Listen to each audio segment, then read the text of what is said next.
Hello, everyone. Welcome back to yet another political episode. So, we just learned today that West Virginia had a general election, a election specifically on the appellate courts, mainly the intermediate appellate court.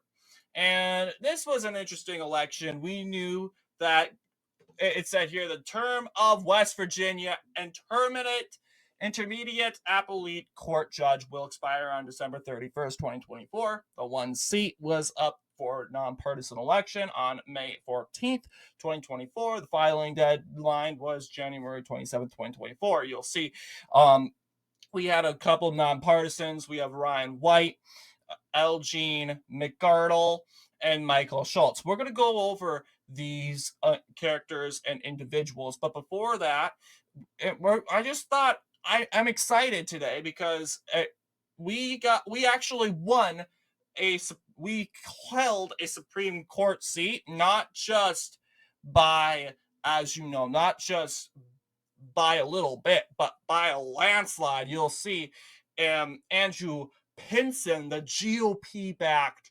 Supreme Court judge, I believe, has won 55.4%. And this is what I'm talking about because Democrats didn't care so much about this race. Essentially, yeah, and guess what? Even African-American the African-American counties are going conservative, like Clayton County, which is the most Democrat county of them all, is so far being carried by Pinson. It would be a miracle. I mean, just a miracle, but it would be a shock, like a jaw drop, to see if this county went for Pinson at the end of the day. But this county is just so blue, 80% blue would be a miracle. But yeah, but you'll see.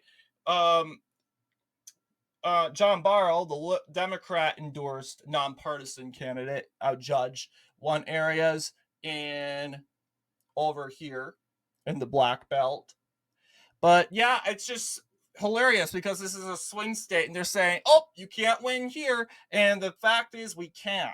And we are going to win because as long as Joe Biden's support with black voters are low, we can win. We don't need the majority of black voters in order to win the state of Georgia. We just need the majority of basically a great group of an amount of African American voters to not vote. And apparently it could be possible that African American voters voted Republican in this election. But we'll be talking about this election in a little bit, possibly tomorrow. But we're going to be talking about West Virginia. Very similar, but the difference is this is a state Supreme Court seat. We'll be talking about that in a little bit. But yes, last week there was also a judicial race, specifically when it came to the appellate court, the state Supreme Court race. Let's see. I believe, yes, this is Division 1. Okay, apparently West Virginia elects the Supreme Court in districts. There's Division 1, 100%, Division 2, 100%. Well, I don't know. But yeah, we'll talk about this because it happens to fulfill in our video. So yes, with a total of 9 justices on the Supreme Court of Appeals of the state of West Virginia, 1 justice ran for re-election without opposition, and 1 seat on the court was open. Justice Haley Bunn was unopposed to retain her Division 1 seat, and Charles S. Trump the fourth, I don't know if he's related to the president, but coming from the Republican Party, yeah, it's like literally Mr. Trump. So who knows? Maybe, yes, Charles S. Trump the fourth in the Division 2nd race was unopposed for the May 14th, 2024 election. As of May 2024, 3 judges on the court were appointed by a Republican governor, while 1 was first elected in a partisan election as Republican. 1 judge was also elected in a nonpartisan election. I don't know, but if this involves district. But we can check. Let's Google it.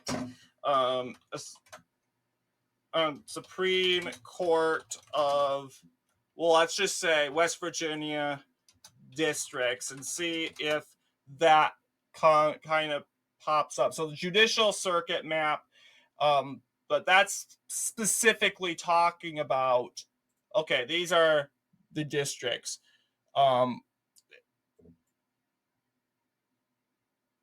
Organization, but I wanted to talk about the Supreme Court.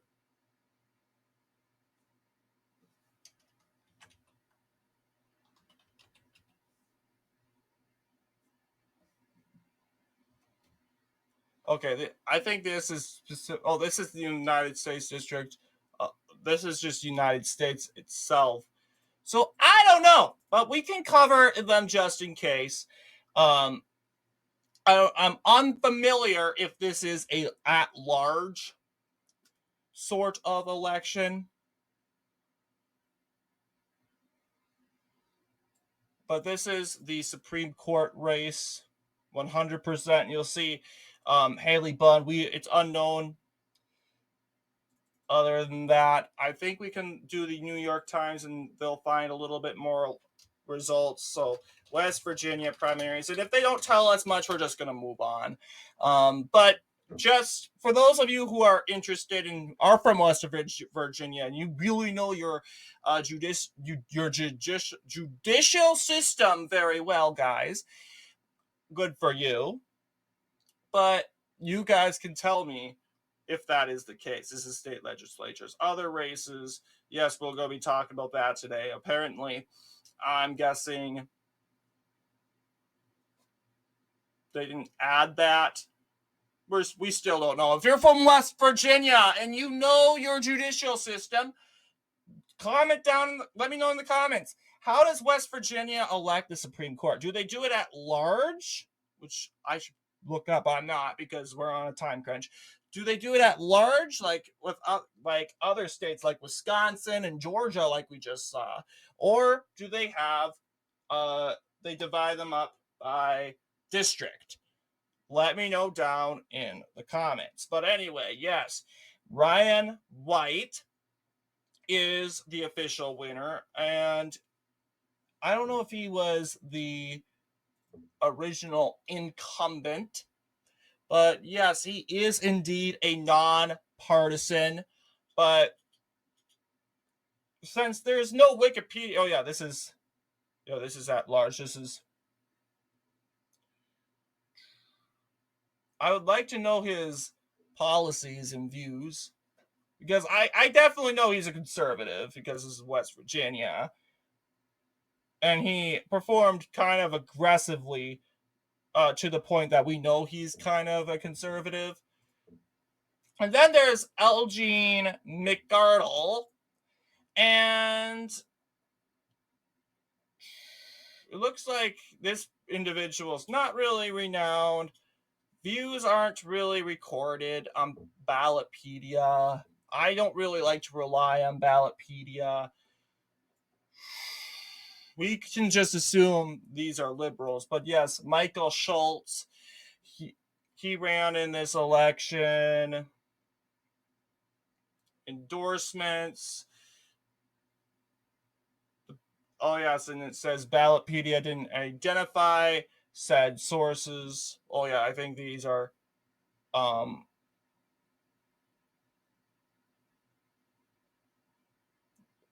questions and answers. But to a point, they're supposed to be nonpartisan, right? There's a reason why they're running nonpartisan. And that is basically so the people can trust them, right? People are supposed to look to the judge as a negotiator, a nonpartisan, unbiased negotiator who honestly is the decider through a controversial situation. And at the end of the day, will they be biased? Absolutely. They're human beings with opinions. But at taking the role of a judge, you really, really, really have to try harder than the average politician to stay neutral. And honestly, some people think it's kind of scandalous if you don't stay neutral. If as a judge, it's kind of breaking your moral obligations, violating your oath. Um, where you're going against your gut or standing up to something that's clear, standing up to something that for something that is unconstitutional. They think, oh yeah, this is a violation.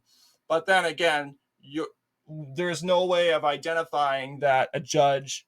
It's only to the judge. It's up to the judge to interpret if the law or the court hearing is indeed unconstitutional or constitutional, and to make the decision following that. So, West Virginia, majority of the Supreme Court, definitely conservative. I have no doubts about that. But what do you guys think? I'm looking forward to reviewing that Georgia election. And I hope you all will. It'll eventually come up, but we also have the Kentucky and Oregon primaries to talk about. But supposedly, yes, those are coming first. But what do you guys think? Anyway, thank you all for watching. See you all in the next political episode.